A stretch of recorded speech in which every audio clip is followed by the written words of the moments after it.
BibleWorm, reading the Bible with BibleWorm.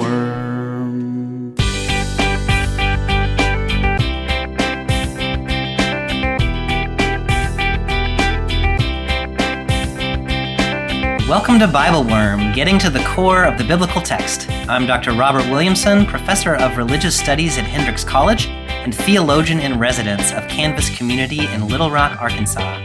And I'm Dr. Amy Robertson, Director of Lifelong Learning and Music at Congregation Or Hadash in Sandy Springs, Georgia.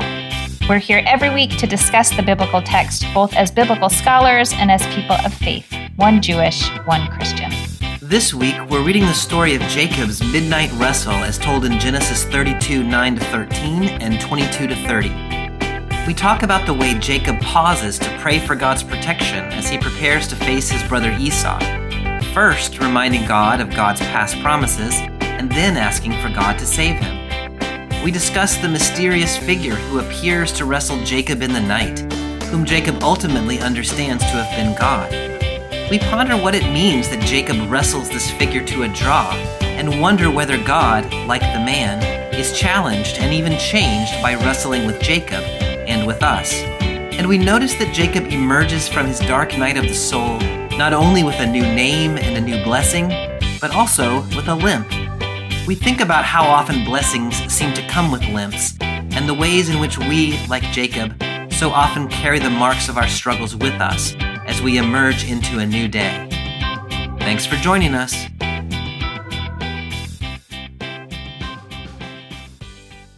Hey, Amy, how are you this week? I'm doing all right. How are you? I am pretty good. I spent the day yesterday in a tiny, not tiny, but fairly small wading pool in my backyard with two 5-year-olds hanging out and dumping water on my head. So that's how I'm doing. Okay, good. My parenting story for the weekend is that I let my 17-year-old get a helix piercing, which is like the top of your ear. It's nothing too crazy, but it's like cartilage instead of your earlobe. Oh, yeah. And we went to a place called Tattoo Fiesta. And let's see. Long story short, he got up too quickly afterwards and like started to like not look so good and like look kind of woozy. And it's in the middle of this crowded mall. And I was like, you need to sit down. And he kind of ignored me. And I was like, you are 6 feet tall and I cannot catch you if you fall. So you need to sit down. And he's like swaying back and forth. And then this big, like muscly tattooed guy came over and like helped him down and like held his legs up and held smelling salts under his nose. Isn't that exciting? Yeah. And they kept looking at me like, this is normal. It's okay. And I was like, yeah, I know. And I had to restrain myself from not taking a picture of him and posting it on Instagram. Yeah. Hold it over him later when you need something from him. I'm going to take a picture. Mm-hmm. Your story was reminding me of when the first time I gave blood, I was in college. And like they had the thing set up in this big sort of open room and you laid on the table. Mm-hmm. And like, I think I was probably a freshman. I was not cool, but I was trying to be cool and like whatever. And you know, I gave my blood, I ate my Nutter Butter, I stood up, and I was about to pass out. So then they made me like lie back down on the table and do bicycle kicks like in the middle of this room with like 200 people. It was so embarrassing. And everybody was watching me. Bicycle kicks. I have not had that. I clearly have some unprocessed trauma from the public bicycle kicks that I had to do. I mean, that's fair. That's really, bicycle kicks is like another level. Yeah. I feel like maybe they just did that to mess with you. Like, you don't need to do bicycle kicks. Yeah, they might have done it. Yeah. Anyway, all right. Well, I don't know. Jacob today is not going to get a piercing, but he is going to have his hip disjointed. Maybe he did too many bicycle kicks. Yeah. Mm-hmm. Mm-hmm. Anywho, so we're today in Genesis chapter 32. We're going to start with verses 9-13, and then what is a really weird and also pretty famous text about somebody wrestling with Jacob in 32, 22-30. Yeah. We have moved a ways since last time when we talked about the birth of Jacob's father, Isaac. And so now we're, I don't know, a generation and a half down the road. There's a lot that has happened, some of it fairly important to understanding what's going on in this text. So if you were going to catch us up, what would you say? Okay, so yes, as you said, it's like a generation and a half down the road. Abraham had Isaac. Isaac grows up and has 2 twin sons, Esau and Jacob. Esau is older, but Jacob manages to get the blessing and the birthright that is usually reserved for the eldest son. He does this through some trickery and also with the help of his mother. And when he finally gets the blessing from Isaac, who doesn't really know what's going on in the story, I won't go into all those details. Esau is like murderously angry about this. As you would be. As you would be. Like this, it's not just, it's hard to describe how important the blessing is in the context of this story and this worldview, because we always think of a blessing as like, I'm going to give you my good wishes. Right. But like there really was a sense that you were changing someone's fate with, the blessing of the father to the son. And Esau had good reason to believe he was entitled to this blessing that had now just gone to Jacob. So Esau is incredibly angry, and Jacob, to save his own skin, leaves home and goes to live with his uncle for many years, during which time he marries not 1, but 2 women who are sisters and has a whole bunch of children, not only with those 2 women, but also with 2 other women, their servants. And all this time, he's living with his uncle Laban and sort of working towards the well-being of that household, of Laban's household. Right before this chapter, Jacob has decided it's time to leave and establish his own household. And as he does, he is newly afraid that he's going to encounter Esau again, because things didn't go so well. The last time he saw Esau, things were bad. And he sends messengers out ahead to try to seek Esau's favor, but the messengers just come back and basically say Esau is traveling with a veritable army. Like, this is not looking good for you. There's one other thing I want to say that I don't know if it's I don't know if it's important, like plot-wise, but I feel like it's just sort of in the air with Jacob, because he's gonna wrestle with some kind of entity that we'll discuss what is the nature of that entity when we get to it. But Jacob has a couple of stories associated with him that involve angels or divine messengers. Yes.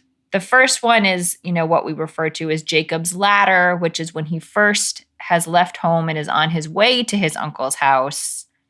He has that, famous dream of the ladder with divine beings sort of going up and down. Yes.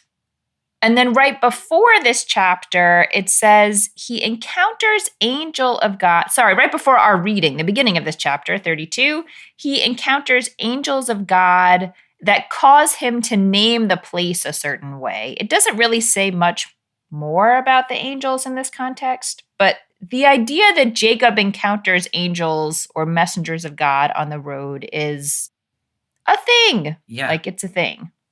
Maybe it's a thing in our story. He thinks it's a thing in our story for sure. Yeah. Mm-hmm. Mm-hmm. Yeah, so there's a thinness between the divine realm and the earthly realm when it comes to Jacob. There's a sort of passability between them. I like that way of talking about it. You're just like right up close to that veil. Mm-hmm. We also saw this theme, of course, last week with Abraham, and we talked for a long time about the Lord appeared, and the Lord appears as these 3 people, or maybe it's the Lord and 2 messengers. And so with this family that Jacob belongs to, there is also this presence of God with this family in embodied ways, in a way that is not everybody's experience, I think. At least among the Presbyterians. I can say that with relative confidence.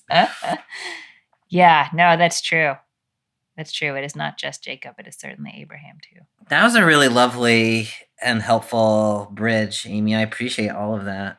What did I miss? Is there anything else you feel like we need on the table to start? There's just a couple of things that I think might be in the background here that are worth talking about. One of them is simply this guy, Jacob, you mentioned how many children he had with how many wives. Mm-hmm. He ends up having 12 sons, as you well know, and these are the 12 tribes of Israel. So what we're talking about here with Jacob is the sort of direct father of the 12 tribes that become the nation of Israel. And so that's kind of in the background of this story. And I want to ask you about it at the end of this story, probably, about how do we think about this particular figure being the kind of eponymous ancestor of the tribes of Israel. It's not super relevant at this point, but it's maybe worth having in mind.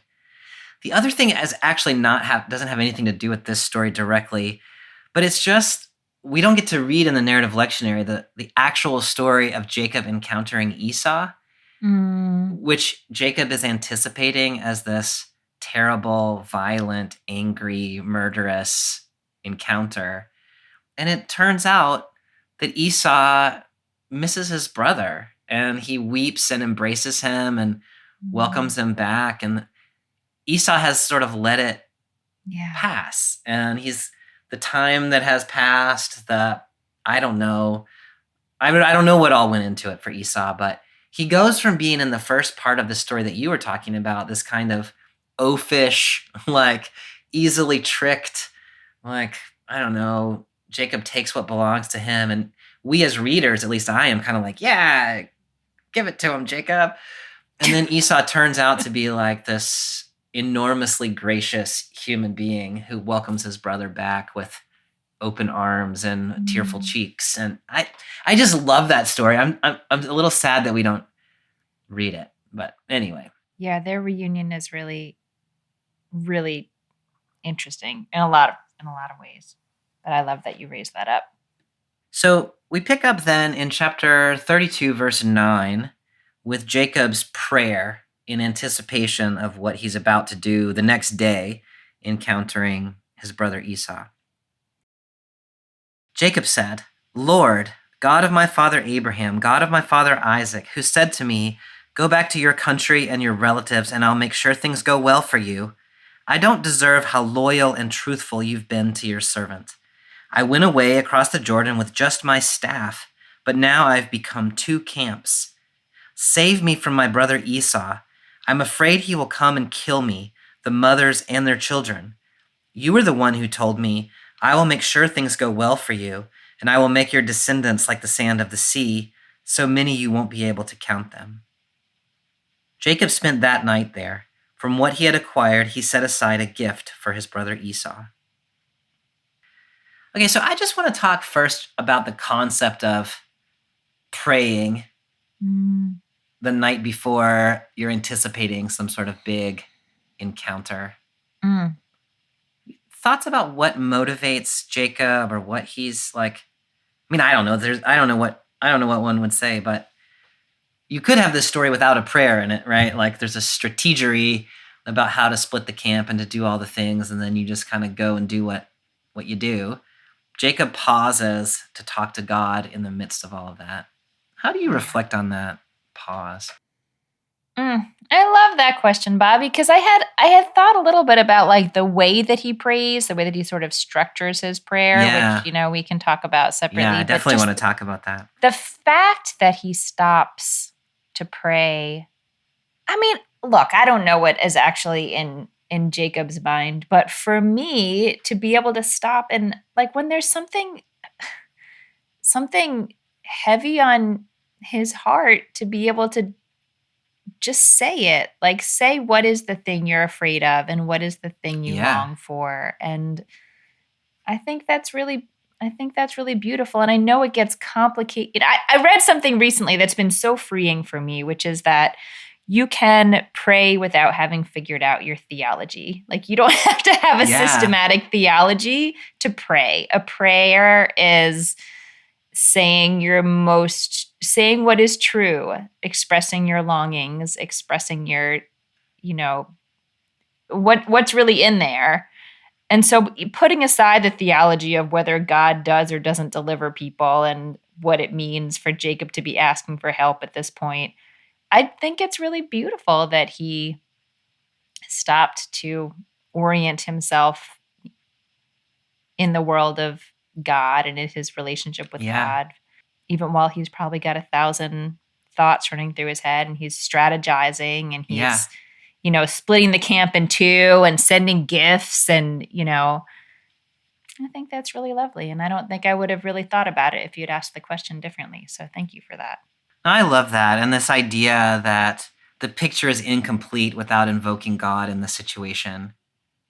So it's not the case that he simply prays and doesn't do anything. Like he's also got his other kind of ways of thinking about it just on the mundane level, but that doesn't feel complete. And so invoking God, like recognizing God's role in the bigger picture.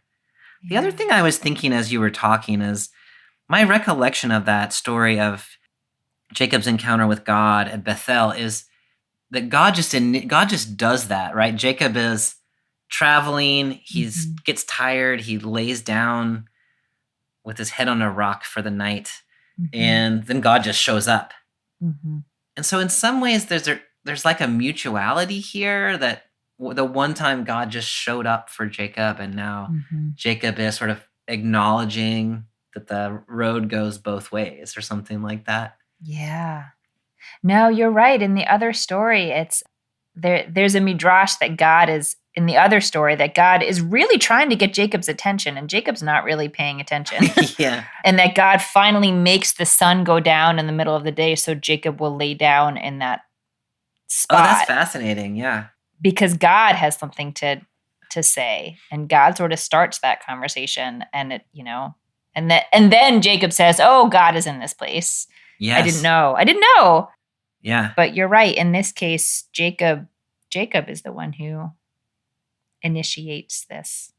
That's really interesting, Amy. I love the perspective you bring in from the Midrash, because it always captures something that's really deeply true in the text, but that you don't necessarily pay attention to in quite the same way without it.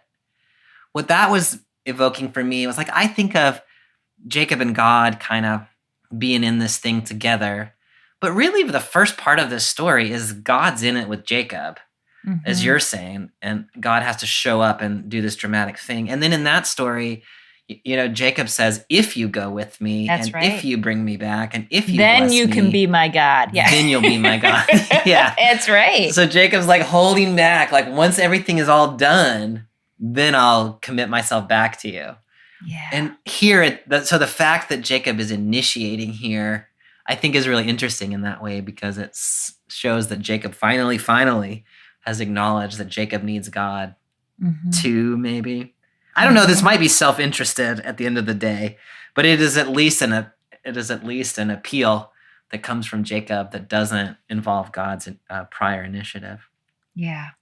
You mentioned the way that Jacob structures the prayer, which is so interesting. So in verse 11, Jacob finally gets to the ask, right? Save me. But before that is this whole like prelude to the prayer. Can you just talk a little bit about what you see in the way Jacob sets up that ask in verse 11? Okay, so first there's the sort of traditional invoking of the fathers. We have the initial covenant is set with Abraham, so we have to go all the way back. Like, remember you had Abraham, and then remember Isaac, and I'm in that lineage. And then there's this reminder of what God has already said. Yeah. You told me that if I did this, you would deal well with me. And then it moves through this like humility and gratitude for what has already unfolded for him. Yeah. And then it gets to the ask. Right. Yeah. Those are a lot of steps. Yeah. A lot of different contexts that he's putting around his prayer. It's a really smart prayer. And I really love this. Like, the thing that Jacob is asking for is not self-contained, right? It's part of a bigger story. Yeah. It's part of God's continuing story. And so placing his own situation in this broader context of God's promises that have been, up until now, have been kept. I just think that's such an interesting, like, hey, remember who you are and remember what you've said and like be the God that you said you were going to be. It's like helpful to stir God's memory in this kind of way, or to like acknowledge that you know and that there's an ongoing story that is bigger than just you. Right. I really like that. And does that make it feel any less, I want to use the word self-serving, but I don't know if that's the right word.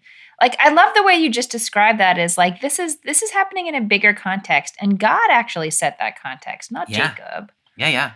And I tend to read Jacob as sort of like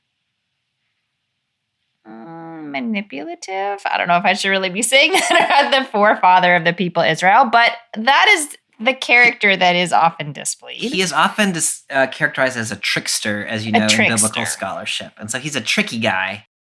Right. And so this seems like it could be, strategically self-serving. And it is, but I guess the point you're making is that what's good for Jacob here is also serving the plan that God has put in motion. So those things are not, they're not at odds. I think that's so important, Amy. And I don't know how it is in your tradition, but in the Christian tradition, people are often a little reluctant to ask directly or to expect that God should do something. And so this sort of direct prayer is often a little bit, I don't know, it feels a little bit embarrassing or a little bit shameful, exactly because it feels self-serving. Yeah. This prayer is saying, no, I mean, and if you read the Psalms, like they're that way too, right? Yeah. It is, look, God, I need a thing. And here's the context in which I need that thing. And it's your ongoing promises, what you've done for me thus far. There's a relationship here. And for this relationship to continue, like I cannot die tomorrow if this relationship's going to continue. And so I think there's I like the way I don't think, is it self-serving or not? Like this sort of prayer, petition prayer really is like, at the end of the day, it is self-interested, even if not self-serving, but it's recognizing that the self-interest is also in God's interest.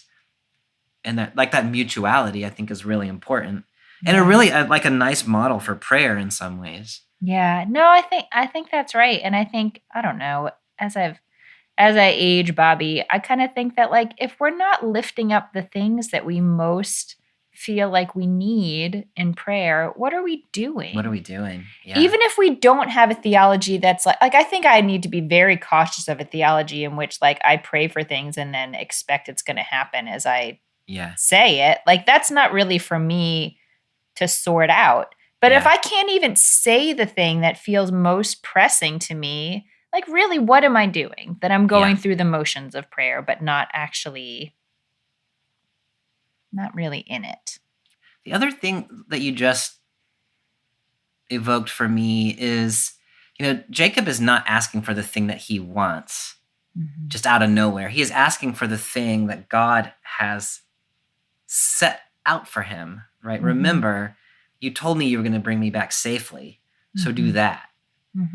This is different than like praying for something that I just want, right, out of my own self. It is sort of framing my own wants and my own hopes and my own expectations in light of this larger thing that God has already set out, which may or may not be what I myself would really want. And that's what Jacob is doing here. Yeah. Now, the petition comes in verse 11. It's direct. Save me from my brother Esau. I'm afraid he will come and kill me, the mothers, and their children. Any thoughts just about that petition? This is a very strange thought, Bobby, but this is my thought. Oh, like last season sometime, we were reading, I don't know, from one of the prophets. I don't even remember which one. I think it was a prophet. Maybe it was a prophet being quoted in the New Testament. I don't even know. But it was this prayer that we say on Rosh Chodesh, the new moon in the Jewish community, but that's like as you're sort of greeting the king, you also say, save us. Yes. Make us successful. And so we talked about how those three things are related, like the celebration of the proverbial king, the divine king, that goes immediately to save us and make us successful. And I've just been thinking a lot lately for some reason, maybe probably because we have a new moon every month, so I have a lot of opportunity to think about this. Every 29 days. How that sort of celebration of the divine's power and presence leads directly into an understanding that they can save you and bring you success. And so that for whatever reason is what came to my mind when I was reading that there is inherent in here a recognition and sort of a celebration of divine power and connection. Like to be able to say, save me from this. Yeah. Requires that previous step. Yeah. I love that, Amy. I think we were probably talking about the Palm Sunday text. Yeah, I think it was Palm Sunday. In which the people say, Hosanna, save us, which is then a quotation from Psalm something, which I cannot remember right now. I don't remember. Right. I know it from the liturgy, but I don't know it from... That's right. I wanted to say it's 80 something, but I don't know. There's an 8 in there. Anyway, And so I love that. So he's here asking for something, but also recognizing God's power, capacity of God to save. That's really important. Then he goes back. Don't forget, you were the one who told me. I will make sure. I don't know, is there anything different? Like that? There's sort of like a remember your promises sandwich here, right? Like the... Right. Yes, there is a remember your promises sandwich. Promises. I mean, it brings in the second time the recognition of the promises seems to relate to the mothers and children that are with him, and that the promise wasn't just I will bring you back. It's the whole descendants like sands of the sea situation. Yes. And if he's had all these children while he was away that, as you pointed out, are going to be the tribes of Israel, the heads of the tribes of Israel. And if they're now slaughtered as soon as they leave Lavan's property, then that's a problem for God's story. Yes. Yeah, so this is the fundamental promise that God had made to Abraham first back in chapter 12, and then reiterates for Isaac and then for Jacob. And so this is like getting to the core of not just of Jacob's life, but of God's life, right? Who God has claimed to be is the God who can and will make descendants like the sand on the sea for Abraham. And so God's got some skin in this game too, in this interesting kind of a way. Is there anything else you want to say about this first prayer section before we move on to the wrestling? I don't think so. I mean, there is some Talmudic rabbinic critique of Jacob for putting himself in a dangerous situation and then asking for miraculous act from God. That that's interesting. You're not really supposed to do that. But I've been thinking about whether I really think that's what he's doing. Did he put himself in this dangerous situation? I mean, sort of. I don't know. I'm sort of sitting with whether I think that's a fair critique or not. But I think I prefer thinking about it sort of as you started this whole line of questioning, that to leave prayer out of it would be ridiculous. I am glad that there is prayer in here, whatever the mix of strategy and piety is in there. Yeah. And there is a mix of strategy and piety for sure. And you see it in the splitting of the camps and all of these things. You see it too in this next section that we're not going to read, in which Jacob takes a whole bunch of animals and sends them ahead with some servants as a gift for Esau to sort of smooth the passage. So Esau will encounter the servants with these gifts first, and then Jacob has already made a gesture of goodwill before he ever encounters his brother directly. Hi everyone, it's Bobby here from the BibleWorm podcast. Welcome to Season 5 of BibleWorm and the new year of the Narrative Lectionary. To celebrate the start of the new season, for the month of September, we're making all our Patreon benefits available to subscribers at any level. You can join at the BibleWorm supporter level for just $4 a month to receive access to early episodes, weekly liturgies, and video Bible studies for the whole month of September. At the end of the month, if you want to continue receiving these benefits, you can subscribe at a higher level. If not, you can cancel anytime. Visit patreon.com/BibleWorm podcast for details on becoming part of BibleWorm's Patreon community. Thanks for listening, and now back to this week's episode.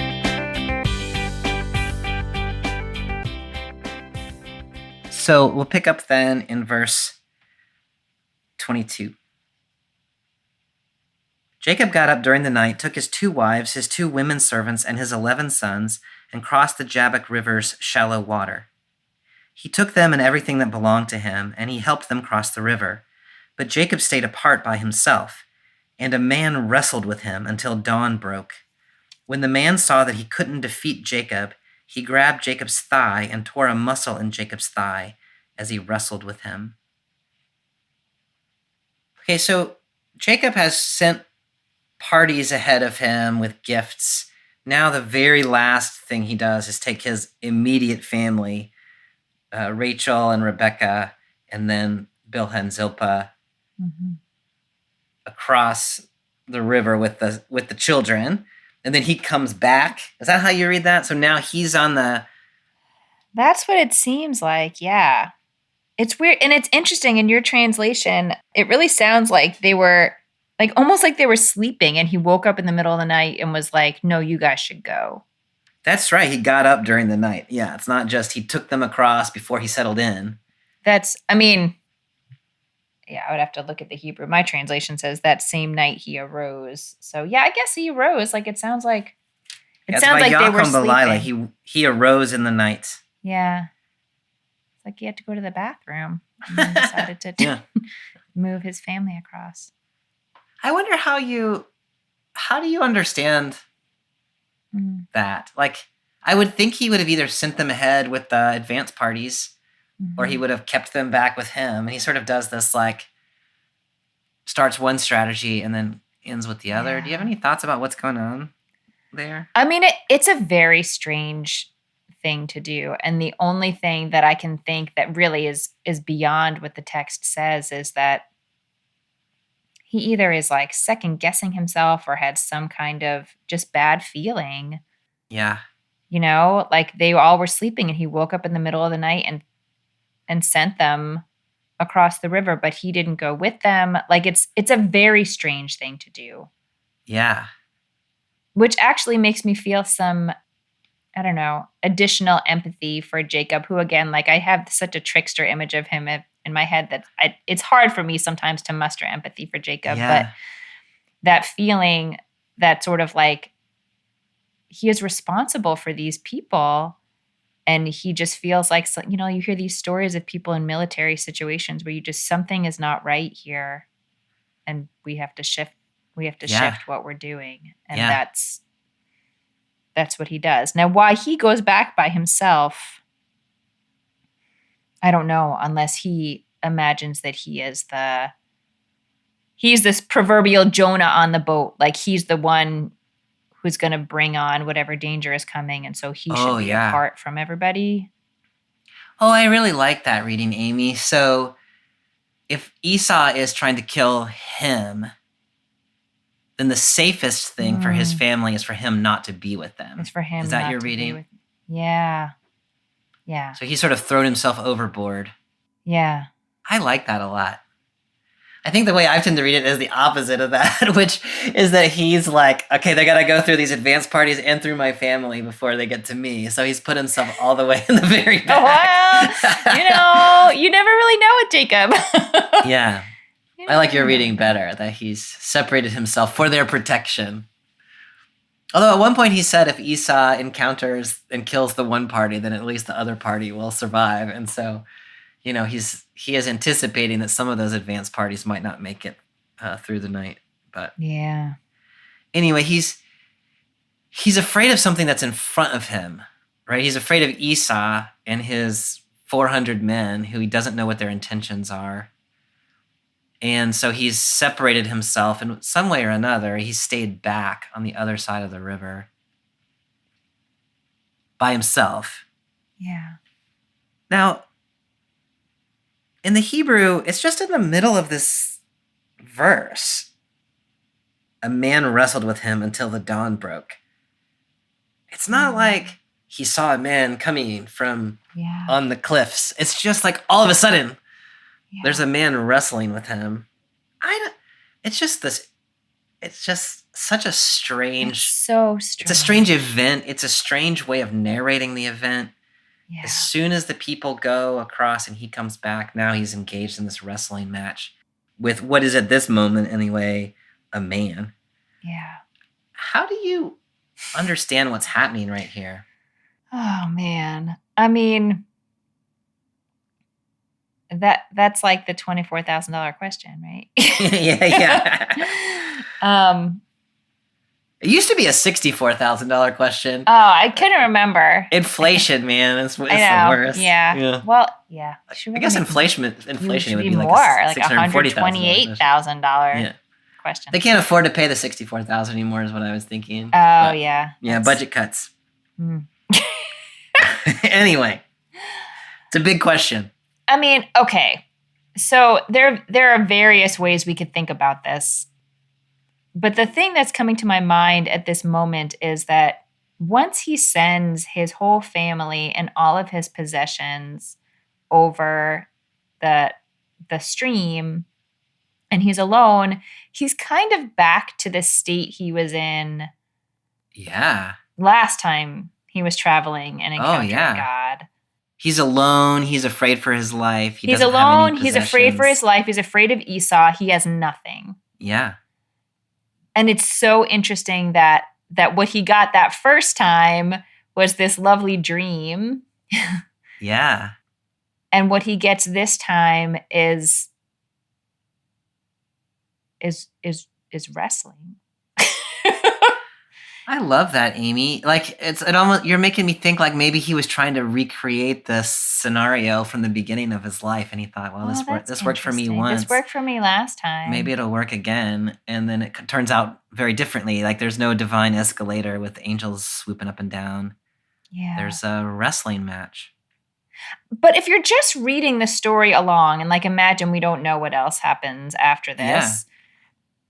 I mean, I think it would be easy to see it as this is Esau. Yeah. Right? Like now he's alone and a man starts wrestling him. It's Esau.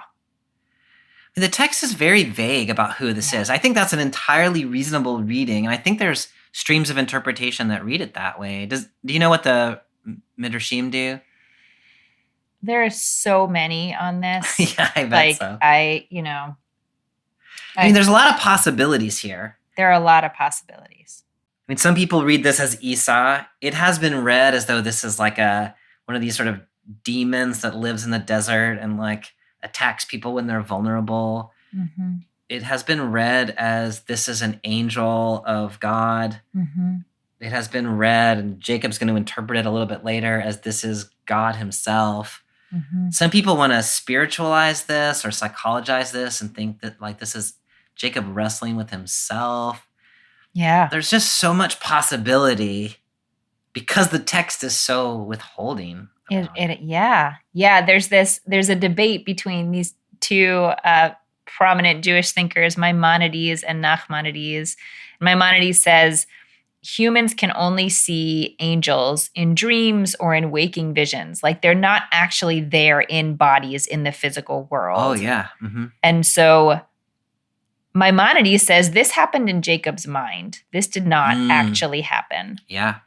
And then, of course, Nachmanides says, like, but he's limping. Like, yeah. Yeah. Something happened. But I mean, I don't know. Have you ever hurt yourself sleeping? I have. Jacob's actually. getting kind of old now. He could hurt himself sleeping. Yeah. You don't have to be that old to hurt yourself sleeping. Oh, yeah. Mm-hmm. No, I have definitely done it. Now, this text could be more explicit about it if it wanted to be, right? Like the text is pretty explicit sometimes. Like God appeared, an angel of the Lord said. And then the last text that we read, the Lord appeared to Abraham, and then we get the 3 men showing up. So the narrator wants us, I think, to struggle with what is happening here. It's not simply that the story is told in an unclear way. It's that there's some value. I think that's right. And are not knowing exactly what's happening here. So it seems like they wrestle all night, and neither one of them is able to get the advantage. I have a dumb wrestling question for you. Yeah. What is the goal here? This man trying to kill Jacob? Is he trying to like pin him to the wrestling mat? Like what? I don't know what the end game is for wrestling. Well, it depends, I guess. Like in high school wrestling, you're not trying to kill your opponent. No, you don't want to. The penalty if you kill your opponent. Just like 3 seconds or something like that. Yeah.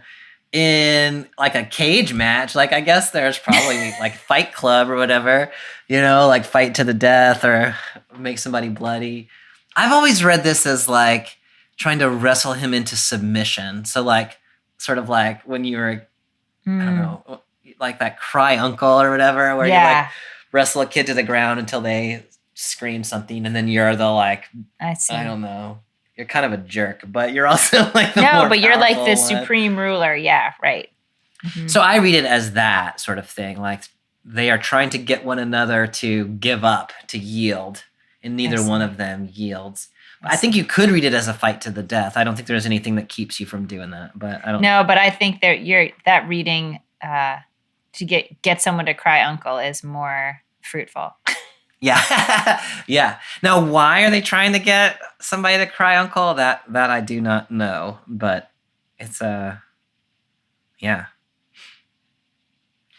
So now Jacob has a torn muscle in his thigh and still seems to be fighting with the man. So we'll pick up in verse 26. The man said, "Let me go, because the dawn is breaking." But Jacob said, "I won't let you go until you bless me." He said to Jacob, "What is your name?" And he said, "Jacob." Then he said, "Your name won't be Jacob any longer, but Israel, because you struggled with God and with men and won." Jacob also asked and said, "Tell me your name."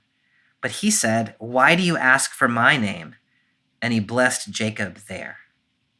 Jacob named the place Peniel, quote, "because I've seen God face to face and my life has been saved," end quote. The sun rose as Jacob passed Peniel, limping because of his thigh. Therefore, Israelites don't eat the tendon attached to the thigh muscle to this day, because he grabbed Jacob's thigh muscle at the tendon. Wouldn't it be funny if this story all came from like, who can tell the craziest story about why we don't eat this muscle? Yeah. Just tell the crazier it is, the better. Genesis is full of these kind of etiologies of like, this is the reason that we do that. And I totally can see that story being generated that way. Yeah, that would be a really fun game. It would be a fun game. Yeah, we should do that. We should have a BibleWorm where we start with some premise and we see who can come up with the craziest version. Yeah. That is not what we're doing today. That's not what we're doing today. Another day. Here's what I love about this text is they're like wrestling. For a while, it seems like you're trying to wrestle each other into submission. And then all of a sudden it changes where now the one guy is just trying to get away. And he can't even get away. Like Jacob's now just like hanging on to him. And so, it's so interesting because I really, like from the beginning, I was reading it as like, this guy attacked Jacob. Yeah. So I would think, I always read like this as Jacob was sort of on the defensive. But when you get to this line, especially after he's just like wrenched his hip somehow. Yeah. But Jacob is not so much on the defensive because clearly he won't let the guy go. Yeah. Well, it seems like this guy got into more than he had imagined. So he Yes. thought he was just going to have like a quick little wrestling match, 1, 2, 3 pin, and go home. And Jacob has turned out to be quite the opponent, even with his thigh muscle torn.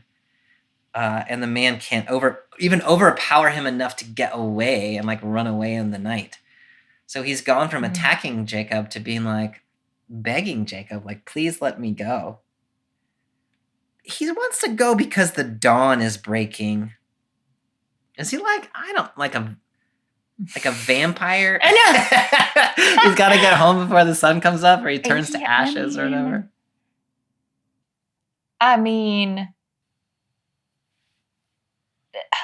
the only thing I can think is that, I mean, I guess there are a lot of ways to, it's so open, like who is this being? What is happening? Yeah. But there is I don't know, just in my own experience in the world, in my own body, there is a sense that things happen when it's dark at night that don't happen during the day. Yeah. I feel like that's how I read this. Yeah. And I'm sure, I don't know how much of that I'm like imposing on the text because of my own sort of modern experience. I don't know if that was sort of an ancient understanding also, but whatever's happening here is very strange and is not something that's meant for the light of day. Like this is a strange private thing that's happening under the cover of night, and it's just not meant for the light of day. I really love that, Amy. I think that's a great way to read it. Wrestling this type of wrestling, whatever type of wrestling we're doing here, belongs in the night. That's the nature of what's happening. So what Jacob says is, I won't let you go until you bless me. Mm-hmm. What do you think about that statement from Jacob? This is one of these statements that I don't know if people talk about this in the Christian world a lot, but this comes up a lot in the Jewish community when you are in situations that are just grueling and torturous and terrible. And when they start, like at the beginning, you just would give anything for them to end. And then when they're ending, there is a sense that you want something from having endured that. Yeah. Like you want a new kind of insight or a recognition of your strength or of your relationship to the divine or your vulnerability in the world or something like that. We grow in some ways from these experiences, and we require that when we are put through that kind of suffering. We want the blessing from it. I really love that. So I can't let this wrestling go until I get what comes from the wrestle. I like that. Right. Although it still is so, like, actually imagining this situation that there's some creature wrestling Jacob and he won't let them go, and he's like, I want a blessing. Yeah. No, it's interesting, so like at what, like Jacob is gonna in a minute say, name the place Peniel because I've seen God face to face. And so at some point in here, Jacob understands himself to be wrestling with God, which seems like a reasonable interpretation of what is actually happening. And it's not entirely clear where Jacob figures that out or starts to think that. Mm-hmm. But the fact that he asks for a blessing kind of makes you think he understands that there's something more going on here than simply like a rando dude attacked him in the middle of the night. Yeah.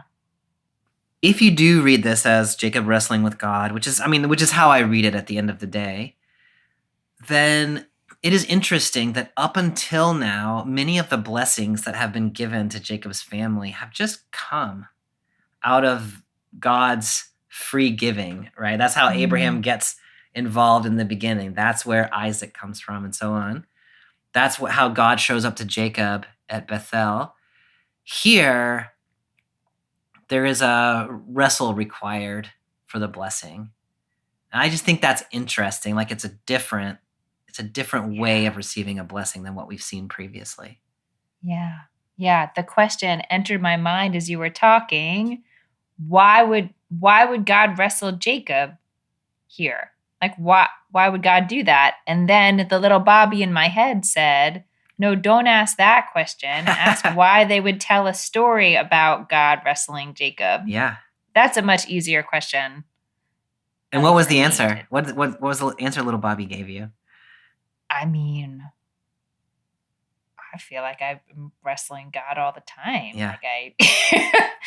I feel like that is a big part of my relationship to the divine is wrestling with all kinds of things and not understanding them and also not letting them go and, committing to stay in it even when it's uncomfortable. And I mean, that just seems normal to me. Like, of course we wrestle with God. I love that. And then I love taking it back in the other way and then asking again, but why does God wrestle with Jacob in the text?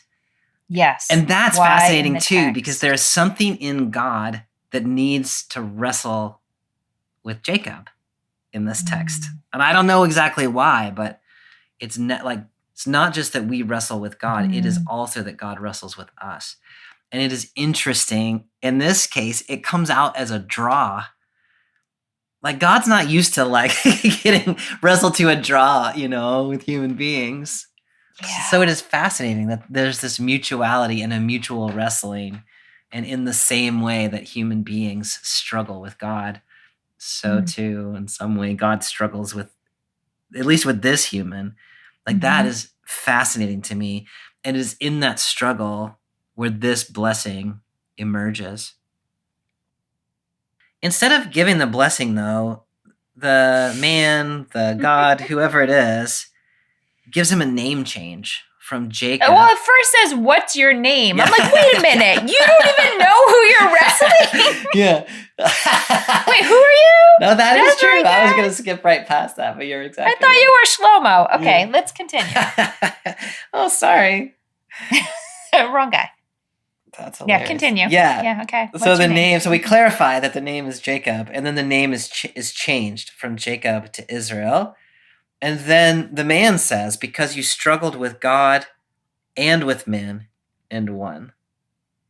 Can you just talk about, I don't even know. I want to ask you the significance of name changes in general, but I also want to ask you the significance of changing the name from Jacob to Israel and what meaning you think that conveys. It seems like name changes have happened. Abraham and Sarah both had a name change. This is the other big name change I could think of. And they seem to happen at these moments where sort of their relationship to God is shifting. Yes. In some way.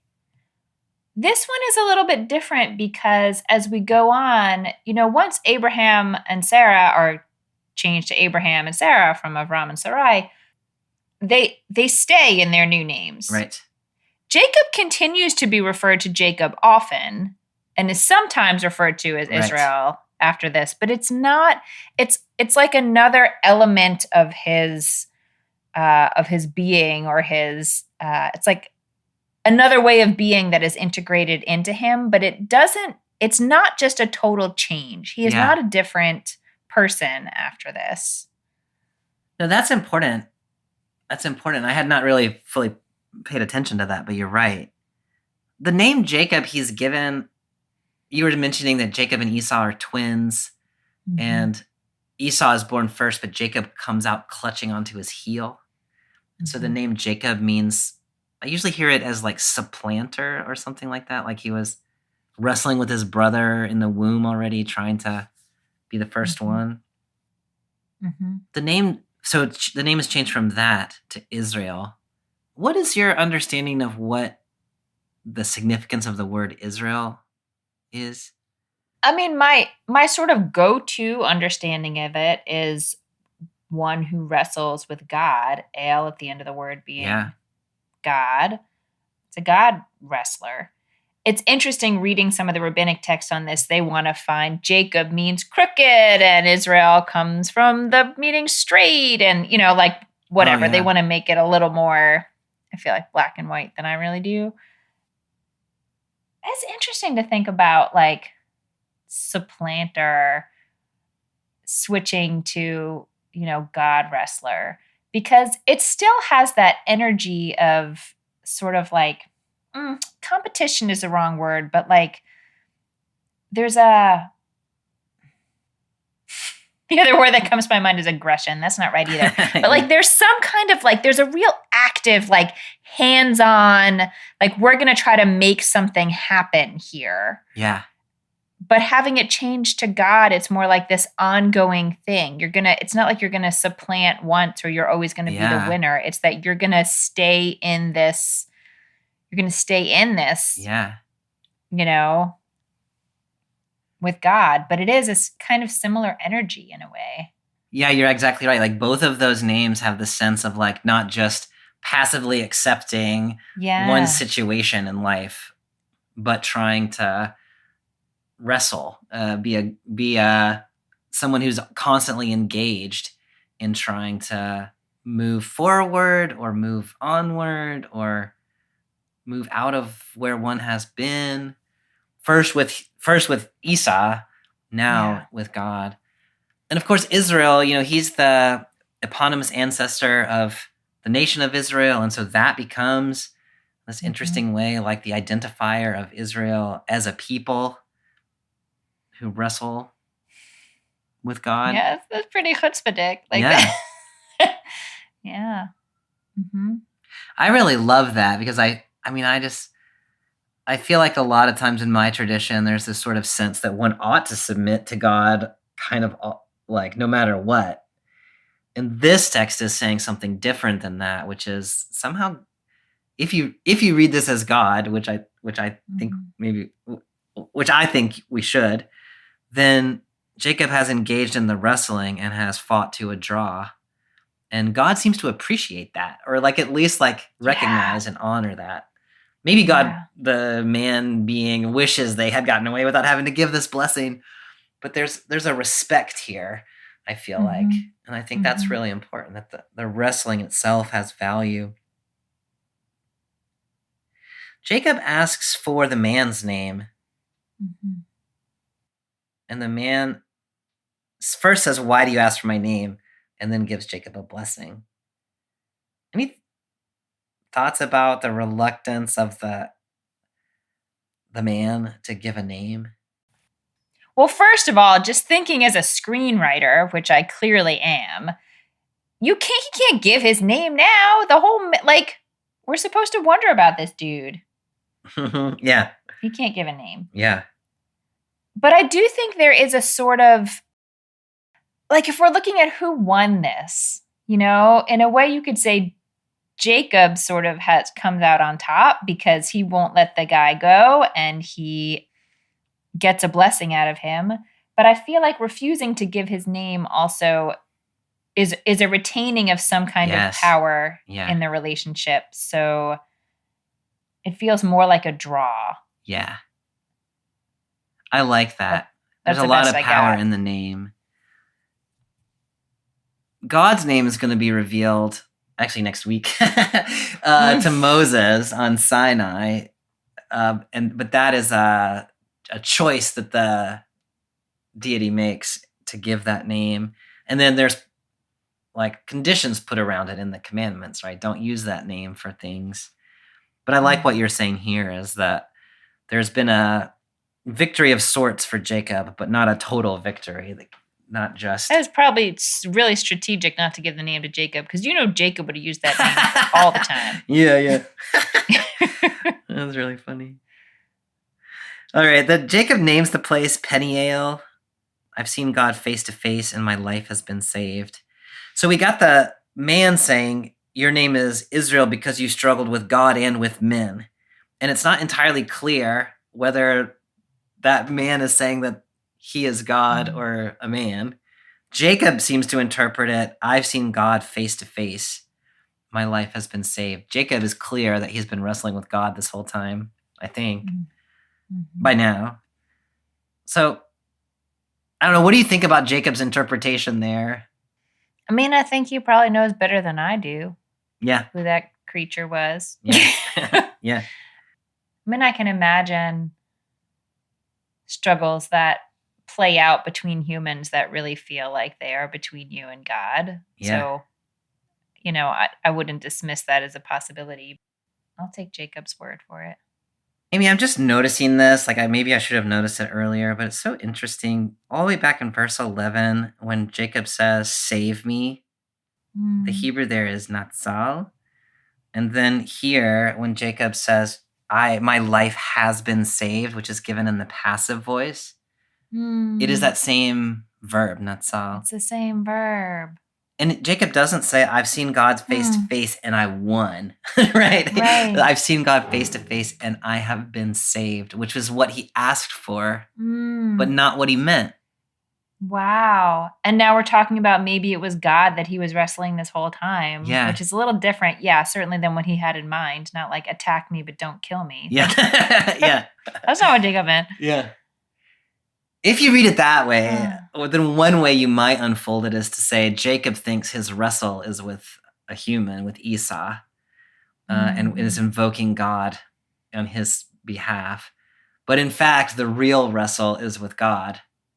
And so, the saving is that interpretation is almost like Jacob recognizing that the man he has been wrestling has been merciful to him. At least you could read it that way, like, I have been saved.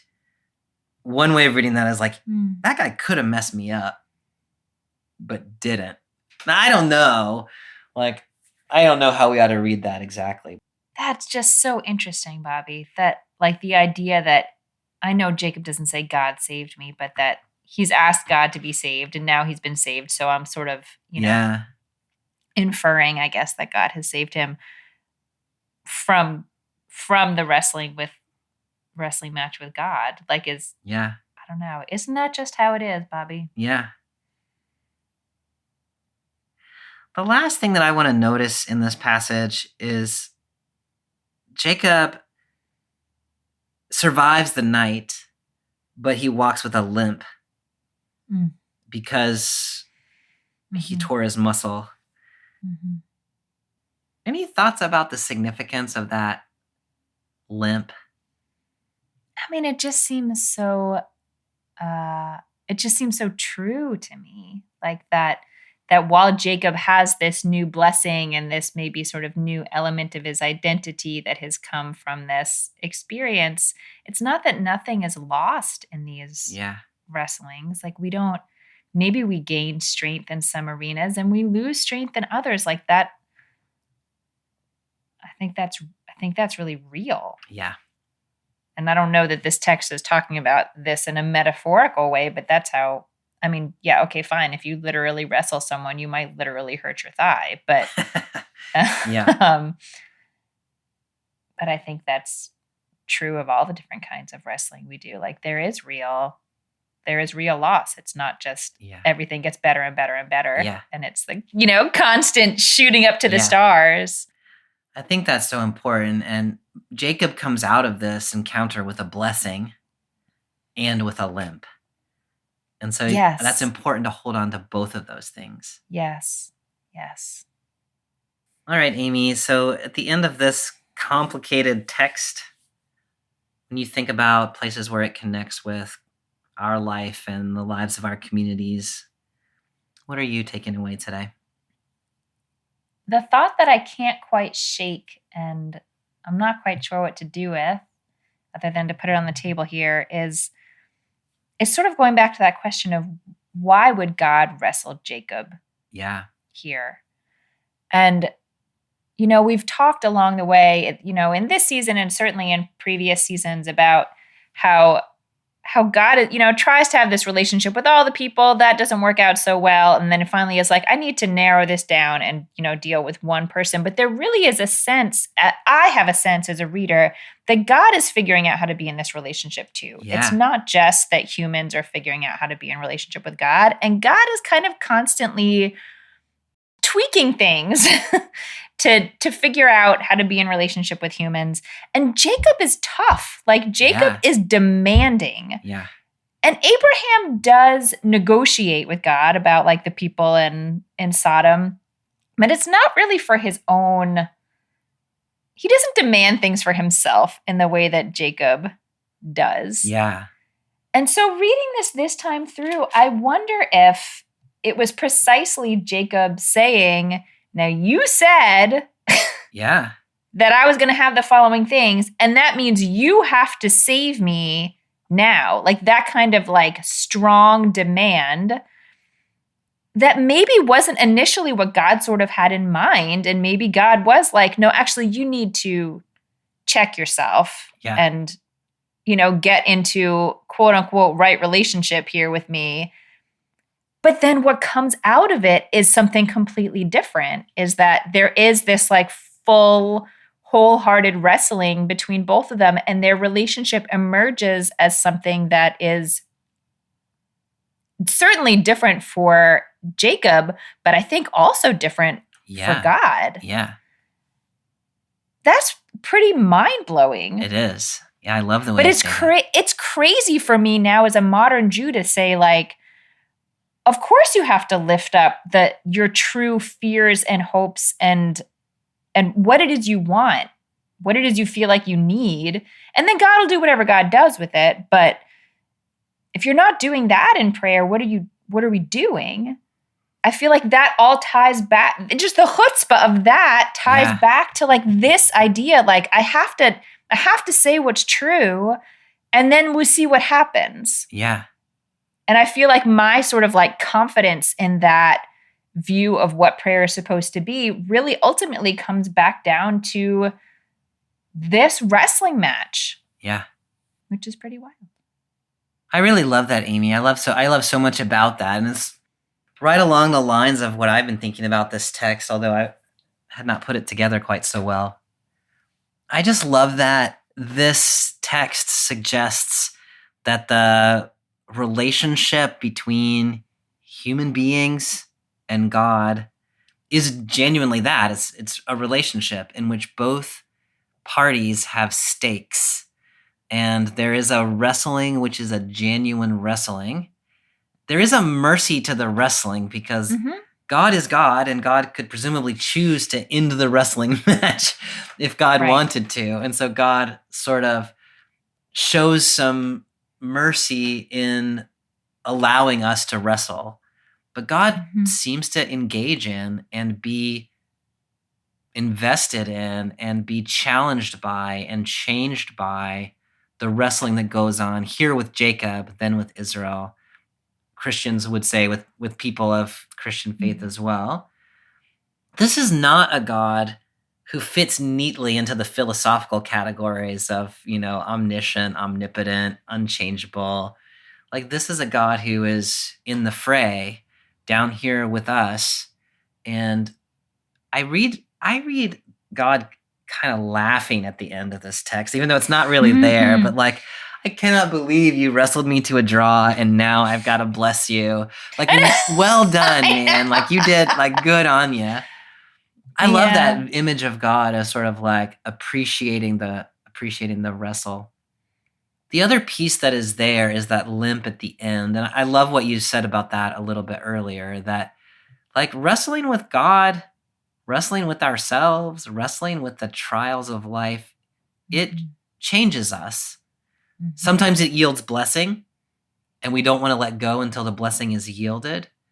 But it also marks us and wounds us, and we carry the marks of that wrestling on with us. And to keep in mind that, that image at the end is Jacob has a blessing and a limp. And oftentimes those seem to come together. They do in this story. They seem in life to come together oftentimes. That seems like a valuable thing to keep in mind too. Yeah, for sure. Bobby, it happened. I saw new things in this text that I've read 85,000 times. Yeah, it's good. It's good. Yeah. All right, Amy. So next week, we're going to move over into the book of Exodus, where we're going to get the narrative of the events surrounding the birth of Moses and Moses' encounter with God at Sinai. All righty. I'll be here. All right. I'll see you then. See you next week. Bye. Bye. Thanks for joining us for this week's episode of BibleWorm. If you've enjoyed this free podcast, we hope you'll help us keep it going by joining our Patreon for as little as $4 per month. You can also sign up for other goodies like early access, video lectures, weekly liturgies, and more. Visit patreon.com/BibleWorm podcast for details. BibleWorm is produced and edited by Bobby Williamson. Our theme song is sung by Colin Bagby, and our theme music is The World at Large by Dano Songs. Many thanks to all of our Patreon supporters for helping make this podcast possible. Join us again next time when we'll talk about the birth of Moses and his encounter with God on Mount Sinai, as told in Exodus 1:8-2:10 and 3:1-15. Until then, keep on digging.